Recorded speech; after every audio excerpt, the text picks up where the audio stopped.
दोस्तों नमस्कार।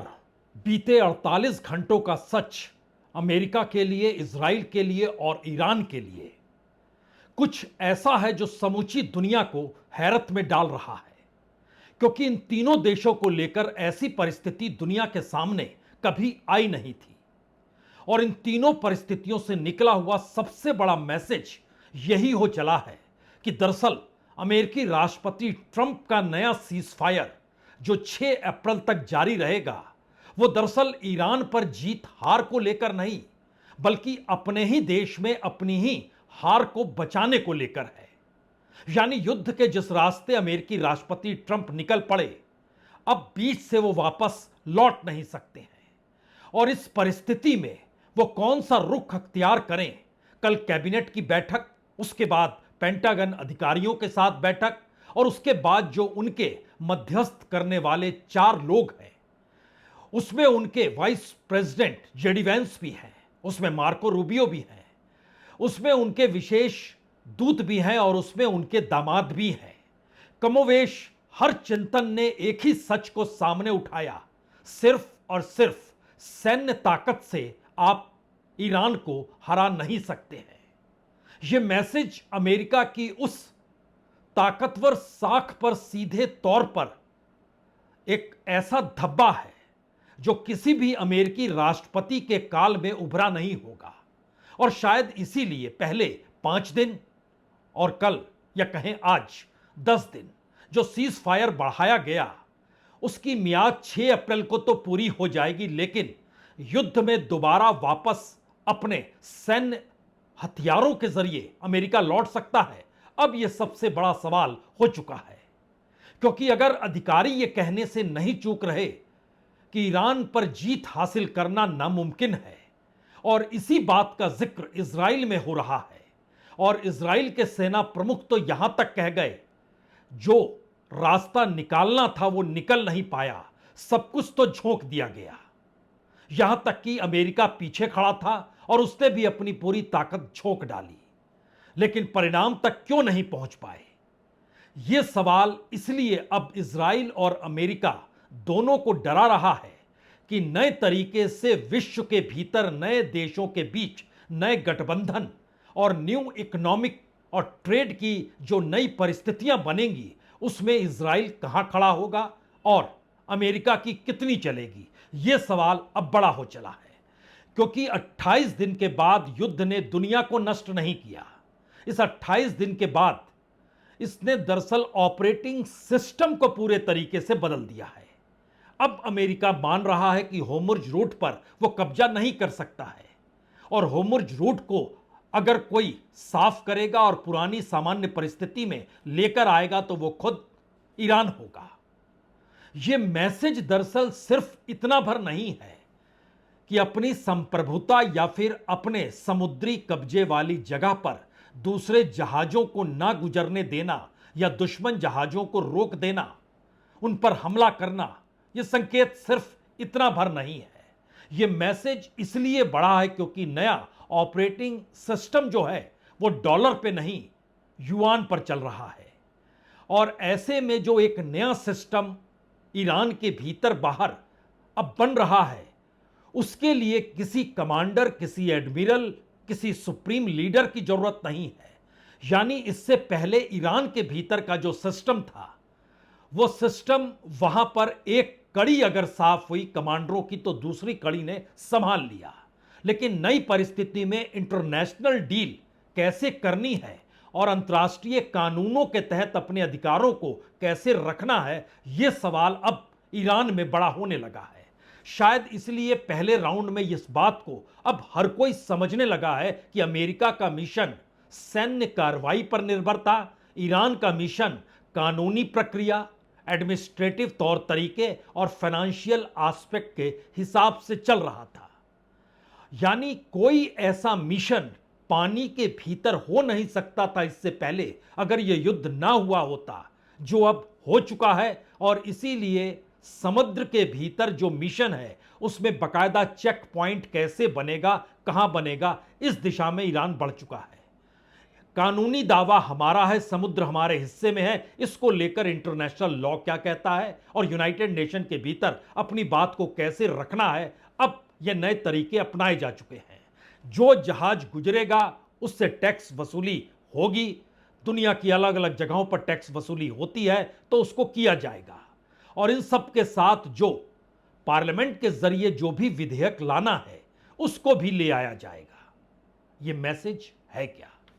दरअसल अमेरिकी राष्ट्रपति के सामने यह मैसेज इसलिए बड़ा हो गया क्योंकि कल जब कैबिनेट की बैठक हुई और उसके बाद इजराइल के भीतर यह सवाल उठने लगे, यहां तक कि जो सैन्य प्रमुख हैं इजराइल के, उन्होंने कैबिनेट को, जो कैबिनेट यहां पर हुई, यानी एक कैबिनेट अमेरिका के भीतर जो बड़ी कैबिनेट नजर आई, एक तस्वीर देख लीजिए जो कल अमेरिकी कैबिनेट में बैठक हो रही थी।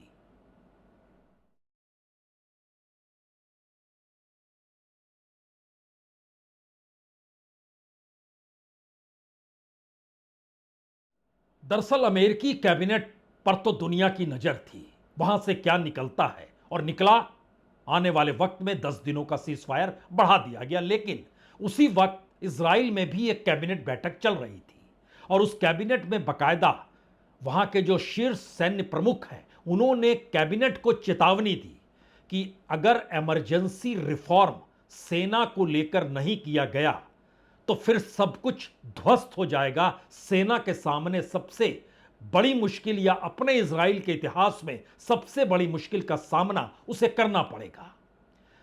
कई मोर्चों पर इजराइल लड़ रहा है, उसमें उसके निशाने पर सिर्फ ईरान नहीं है।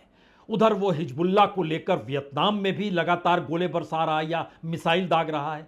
उसके सामने इससे पहले गाजा था, इस वक्त हुती भी है, और इस वक्त इस दौर में वो तमाम वैसे संगठन हैं जो ईरान के साथ खड़े हैं और इजराइल उन्हें आतंकवादी संगठन मानता है। तो कई मोर्चों पर लड़ते हुए सेना के पास जो कुल आकलन किया गया 15,000 सैनिकों की कमी है। और नेतान्याहू ने इन सब के बीच एक नया रिफॉर्म जो लेकर आए कि जो पास ओवर के लिए अनिवार्य सेवा अवधि होती है उसको बढ़ाई जा रही है। यानी इजराइल के भीतर जो एक टर्म होता है कि हर किसी को सेना की ट्रेनिंग लेनी है और उसका कार्यकाल अगर 2 साल का होता है तो अब उसे बढ़ाया जा रहा है। लेकिन संकट यहां तक नहीं है, संकट इसके आगे या समस्या इसके आगे इसलिए है क्योंकि लगभग 80,000 पुरुष ऐसे हैं जिन्होंने इस अनिवार्य सेवा अवधि में काम किया और उन्हें अब सेना में जब सेवा देने का अवसर आया तो वो भर्ती ही नहीं हुए। यानी एक बड़ा पॉलिटिकल संकट है ये कि क्या नेतान्याहू जिस युद्ध को लड़ रहे हैं वो युद्ध अपने आप को बचाने के लिए इजराइल के भीतर है, क्योंकि पूरा देश अगर युद्ध लड़ रहा होता तो वो 80,000 लोग भी सेना में शामिल होते।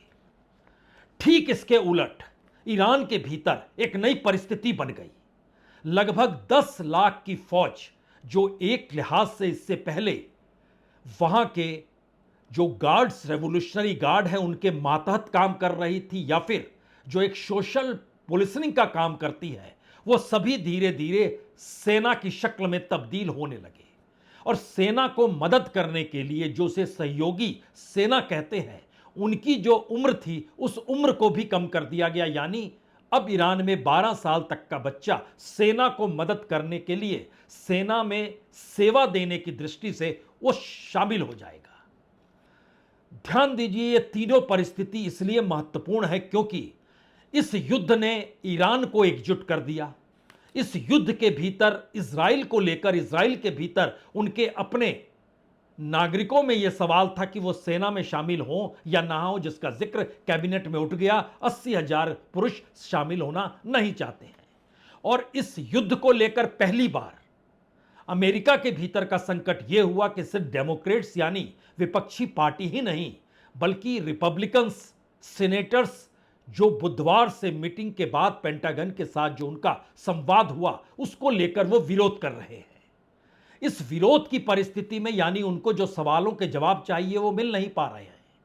लोगों के भीतर इस बात की आशंका है युद्ध बढ़ता चला जाएगा, खर्च बढ़ता चला जाएगा, सारा पैसा टैक्स पेयर का है। इन सब के बीच डिफेंस की इंडस्ट्री जरूर पनपेगी, लेकिन कुल मिला के 4-5 बड़ी इंडस्ट्री है जिसको लाभ होगा, लोगों पर बोझ पड़ेगा। गैसोलीन की कीमत बढ़ रही है, ट्रंप उसे एक आसान तरीका मानते, कहते हैं अभी उतनी बढ़ी नहीं है। यानी लोग जो राहत और सुविधा खोज रहे थे ट्रंप के आने के बाद इकोनॉमिक एस्पेक्ट में, उनके सामने जब युद्ध खड़ा हो गया और युद्ध इजराइल की सहमति से हुआ, उस वक्त इजराइल के भीतर और वह भी तेल अवीव शहर में क्या हालत और क्या आलम है। यह तस्वीर तुरंत देख लीजिए, क्योंकि यह आज की ही तस्वीर है और इससे पहले यह भी जानकारी होनी चाहिए कि एक के बाद एक जो आईआरजीसी ने बम गिराए हैं उसमें सिर्फ तेल अवीव नहीं है, वो यूएई है, वो कतर है, वो कुवैत है, वो बहरीन है। यानी मौजूदा अमेरिकी ठिकानों पर हमला किया गया और पहली बार आईआरजीसी ने बकायदा एक अल्टीमेटम दिया इन तमाम जगहों पर जो नागरिक रह रहे हैं, उनसे कहा गया कि आप उन जगहों को छोड़ दीजिए जहां जहां अमेरिकी सैनिक रुके हुए हैं, यहां तक कि वो अगर होटलों में भी रुके हुए हैं तो उस होटल में आप नहीं रुके, वो हमारे निशाने पर आ सकते हैं। यानी मैसेज है कि एक तरफ अमेरिका सीज फायर इसलिए कर रहा है क्योंकि उसे लग रहा है कोई संवाद होगा, इससे हटकर ईरान अपनी एकजुटता के साथ वार इसलिए कर रहा है क्योंकि वो जानता है युद्ध जब तक वो चाहेगा तब तक चलेगा, जिस दिन नहीं चाहेगा उस दिन बंद हो जाएगा, क्योंकि बाकी कोई उनके सामने इस दौर में उनकी भौगोलिक परिस्थिति और सेना और देश के भीतर की मजबूती में कोई टिक नहीं पा रहा है। और खास तौर से जब अंतर्राष्ट्रीय तौर पर संवाद चीन रशिया सबके साथ बनता चला जा रहा है। इसीलिए ईरानी टाइम्स ने आज एक खबर भी छापी कि दरअसल ईरान के राष्ट्रपति की जब भारत के प्रधानमंत्री मोदी से बातचीत हुई तो उन्होंने एक ही बात कही थी कि दरअसल आप ब्रिक्स के चेयरमैन हैं इस साल 2026 में, तो इस युद्ध को लेकर आपको ब्रिक्स की तरफ से कुछ कहना चाहिए। यानी युद्ध के खिलाफ की परिस्थिति ब्रिक्स क्यों नहीं खड़ा कर रहा है।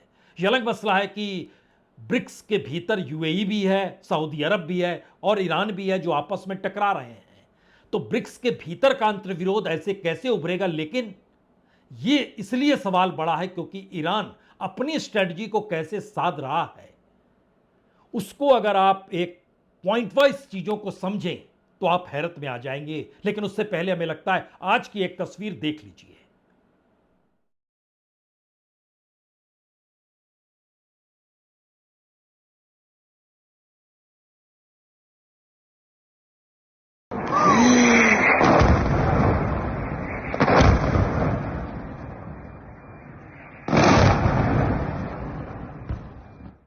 असल में यह युद्ध सिर्फ और सिर्फ सैन्य इस्तेमाल भर का नहीं है, मिसाइल और ड्रोन भर का नहीं है। यह दुनिया के सामने एक नए स्ट्रेटजिक रूप में उभर कर सामने आया है, जो बहुत साफ तौर पर बतला रहा है कि अब किस देश को अपने देश के आर्थिक परिस्थितियों को साधने के लिए किसके साथ खड़ा होना है, यह उसे तय करना होगा। खाड़ी देशों में सबसे ज्यादा निशाने पर यूनाइटेड अरब अमीरात आया, तो उसने तय किया कि अब वो यूनाइटेड नेशन में एक प्रस्ताव लाने की कोशिश करेगा कि एक टास्क फोर्स अपनी सुरक्षा के लिए अगर खाड़ी देश बना लेते हैं तो उसको अंतर्राष्ट्रीय मान्यता मिल जाए। बहरीन ने कहा ठीक है, हम आपके साथ खड़े हैं, लेकिन सऊदी अरब खामोश हो गया। इन परिस्थितियों में मलेशिया ने पहली बार कहा कि दरअसल ईरान को तो अपनी संप्रभुता की रक्षा करने का पूरा अधिकार है, तो उनके तमाम टैंकर्स की आवाजाही होर्मुज मूड से शुरू हो गई। यह बिल्कुल नई परिस्थिति के भीतर का अनोखा सच यह भी है कि अगर सिर्फ और सिर्फ सैन्य कार्रवाई की दिशा में अमेरिका देखता रहा तो दूसरी तरफ ईरान ने पूरी इकोनॉमी को बदलने के जो नए रास्ते निकाले उससे घबराहट अमेरिका के भीतर है, और वो चाहता है कि दरअसल अब युद्ध में वापसी अगर उसकी होती है तो और मुश्किल हो जाएगी उसको उस इकोनॉमी और उस एनर्जी संकट को संभालने में जो इस युद्ध से निकलकर पूरी दुनिया को डरा रहा है।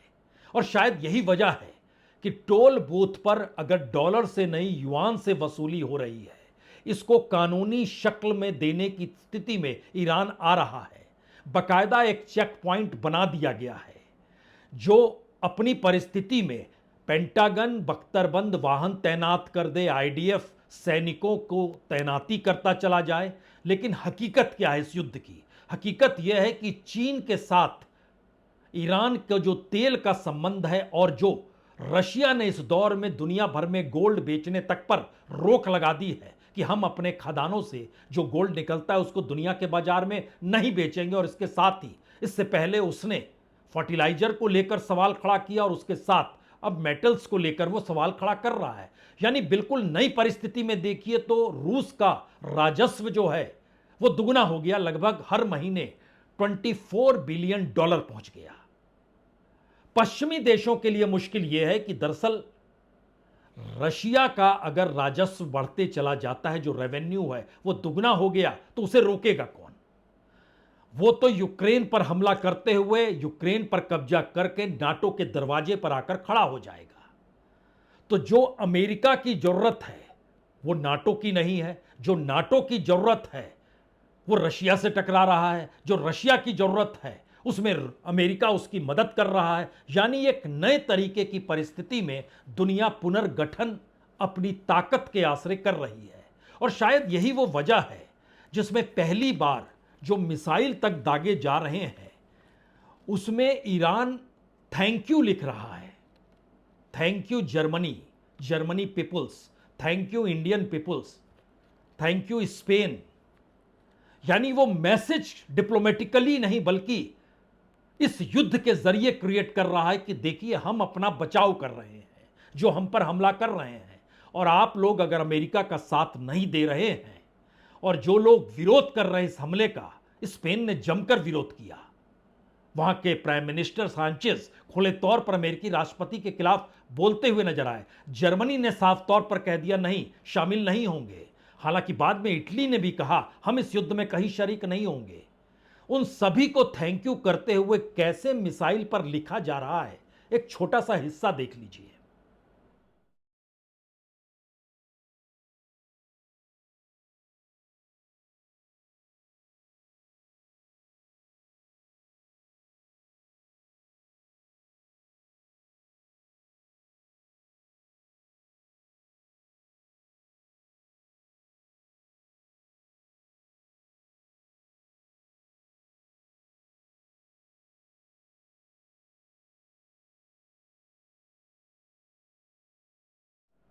यह बिल्कुल उलट परिस्थिति है, क्योंकि अमेरिकी राष्ट्रपति ट्रंप नाटो को चिता रहे हैं, यूक्रेन युद्ध को लेकर यूरोपियन कंट्रीज को चिता रहे हैं, उनके साथ कोई खड़ा क्यों नहीं है इसका दुख उन्हें है। लेकिन दूसरी तरफ ईरान इस युद्ध को ही अपने साथ दुनिया के दूसरे देशों को जोड़ने की दिशा में बढ़ रहा है और अपने देश के भीतर के उस सिस्टम को मजबूत कर रहा है जो कि होर्मुज रूट की ताकत का एहसास पूरी दुनिया को करा चुके हैं। और यह जानकारी या कहें यह स्ट्रेटजी पहली बार उसे भी समझ में आई।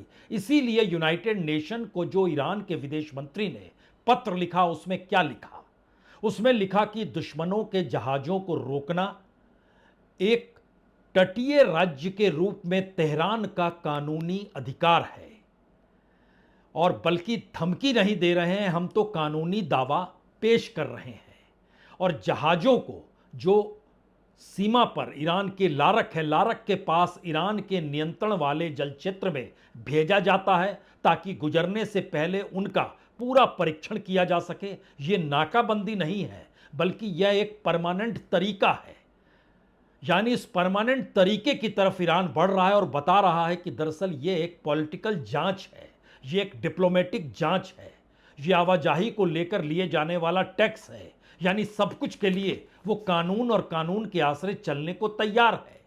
यह भी कह रहा है कि डॉलर नहीं, स्विफ्ट नहीं, यानी स्विफ्ट को अगर दरकिनार करके चीनी का जो माध्यम है, चीन का जो मध्यस्थ करने का किप्स है, CIPS, उसके माध्यम से वो करेंसी को अगर डील कर रहा है तो अमेरिका तो देख ही नहीं पाएगा कहां पर क्या कितने पैसे आ जा रहे हैं। और युआन को दुनिया के सबसे महत्वपूर्ण एनर्जी चेक पॉइंट पर जो वो खड़ा कर चुका है, उसके पीछे माना जा रहा है कि यह दरअसल बीजिंग की पॉलिसी नहीं है, यह पूरे तरीके से तेहरान की पॉलिसी है, क्योंकि यही वो तरीका है जो उसको इकोनॉमिकली अस्थायी रूप से मजबूत कर सकता है और अमेरिकी डॉलर को वह चेतावनी दे सकता है। यह सवाल अब और ज्यादा महत्वपूर्ण हो चला है क्योंकि अगर इजराइल के भीतर सैन्य अधिकारियों ने अपनी राय कैबिनेट में रखी कि मौजूदा अभियान ईरान की क्षमता को पूरी तरीके से खत्म नहीं कर सकता है, सर्वोच्च नेता की मौत हो गई, कमांडर्स मारे गए, नौसेना के कमांडर मारे गए, अरबों खरबों का नुकसान भी कर दिया, लेकिन होर्मुज रूट नहीं खुला, लेकिन चेक पॉइंट बंद नहीं हुआ, लेकिन डॉलर से आवाजाही नहीं शुरू हुई, वो युआन की दिशा में चली गई। यानी इस सैन्य अभियान में अधिकतम विनाश की परिस्थितियां पैदा की गई, लेकिन कोई रणनीतिक समाधान नहीं निकला।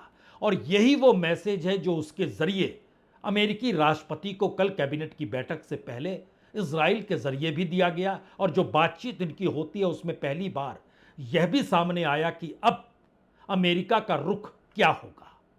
और इसीलिए मार्को रूबियो जवाब देने के लिए जब सामने आए तो उन्होंने कहा कि जो कह रहे हैं कि यह ट्रंप वार है, तो उन्हें समझना होगा कि यूरोप अगर कहता है कि युद्ध उनका नहीं है, तो फिर यूक्रेन भी अमेरिका का युद्ध नहीं था। तो हमने लड़ाई दुनिया के लिए लड़ी है, लेकिन फिर देखिए परिस्थिति उसके बावजूद भी नहीं संभली और यह दुनिया की लड़ाई नहीं बल्कि अमेरिका और इजराइल की लड़ाई में अगर तब्दील हो गई, तो पहली बार रूस की तरफ से भी यह चेतावनी आई कि मानव इतिहास में सबसे गंभीर ऊर्जा संकट निकट आ रहा है और तेल की कीमत बढ़ेगी, रूस को फायदा होगा, यूक्रेन युद्ध और तेज होगा। पश्चिमी देश ये समझने लगे और शायद यही वो परिस्थिति है जिसमें अब अमेरिका इस युद्ध में कैसे वापस लौटे, वो चाहे 6 अप्रैल हो या 1 तारीख जो युद्ध की समाप्ति की तय की गई है कि 27 अप्रैल, और उसके बाद शी जिनपिंग से मुलाकात अमेरिकी राष्ट्रपति की। यह स्ट्रेटजी हो सकती है, लेकिन पल पल बदलती हुई परिस्थिति में संयोग से अमेरिका ही उस कटघरे में आकर खड़ा हो चुका है जिस कटघरे को उसने ईरान के लिए बनाया और अपनी साख और अमेरिका को ग्रेट बनाने की सोच में वह अपने ही देश में फंस गए। इसीलिए यह सीज फायर ईरान को लेकर नहीं बल्कि अमेरिका के भीतर अपनी राजनीतिक साख को बचाने के लिए 10 दिनों का यह सीज फायर है। बहुत बहुत शुक्रिया, बहुत बहुत शुक्रिया।